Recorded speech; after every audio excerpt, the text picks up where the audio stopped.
जुलै 2025 जपानमधील Ichikawa city zoo येथे एका जपानी माकडाच्या पिल्लाचा जन्म झाला. नाव ठेवण्यात आलं पंच. जन्म हा आनंदाचा क्षण असतो, पण पंच आयुष्यात सुरुवातीलाच वेदना आल्या. त्याच्या आईने त्याला स्वीकारलं नाही. प्राणी जगतात हे कधी कधी घडतं. आई कमकुवत पिल्लांना नाकारते.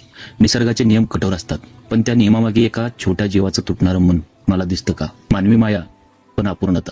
प्राणी संग्रहालयातील कर्मचाऱ्यांनी पंचला हाताने वाढवलं, दूध दिलं, ऊब दिली, संरक्षण दिलं. तो सुरक्षित होता, पण पूर्ण नव्हता. कारण आईची माया ही फक्त काळजी नसते, ती एक ओळख असते. ती आपलं असण्याची जाणीव असते. 6 महिन्यांचा झाल्यावर पंचला इतर माकडांमध्ये मिसळण्याचा प्रयत्न झाला, पण व्हायरल व्हिडिओमध्ये दिसलं इतर माकडं त्याला दूर सारत होते. तो जवळ गेला की त्याला ढकललं जात होतं.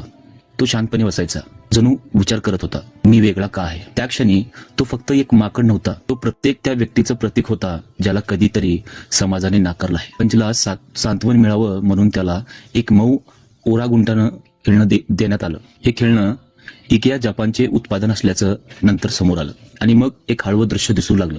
पंच त्या खेळण्याला घट्ट मिठी मारून बसायचा. झोपताना तेच त्याच्या छातीशी असायचं. भीती वाटली की तो त्यालाच धरायचा. त्या निर्जीव कापसात त्याने आईची ऊब शोधली, आणि हे दृश्य जगभर पसरलं. लोकांच्या डोळ्यात पाणी आलं. कंपनीच्या अध्यक्षांनीही प्राणी संग्रहालयाला भेट देऊन देणगी दिली. पण पंचसाठी तो व्हायरल क्षण नव्हता, तो त्याचा एकमेव आधार होता. एक बदलाची सुरुवात. आज परिस्थिती बदलत आहे, पण पंच आता हळूहळू इतर माकडांशी मिसळतो आहे.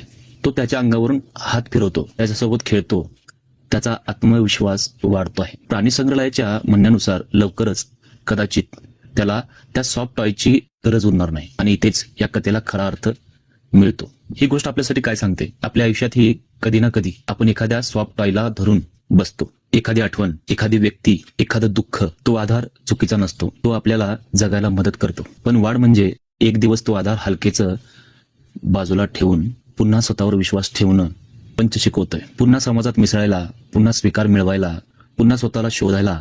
एका छोट्याशा माकडाच्या पिल्लाने जगाला आठवण करून दिली. भावना फक्त माणसाच्या नसतात, माया ही जगण्याची मूलभूत गरज आहे, आणि जखम असली तरी उभं राहणं शक्य असतं. कदाचित आपण ही आपल्या आयुष्यातल्या सॉफ्ट टॉयकडे एकदा पाहायला हवं आणि विचार करायला हवं. आता पुढे जाण्याची वेळ आली आहे. लाईक करा, फॉलो करा, कॉमेंट करा. आवडलं तर नक्की शेअर करा. धन्यवाद.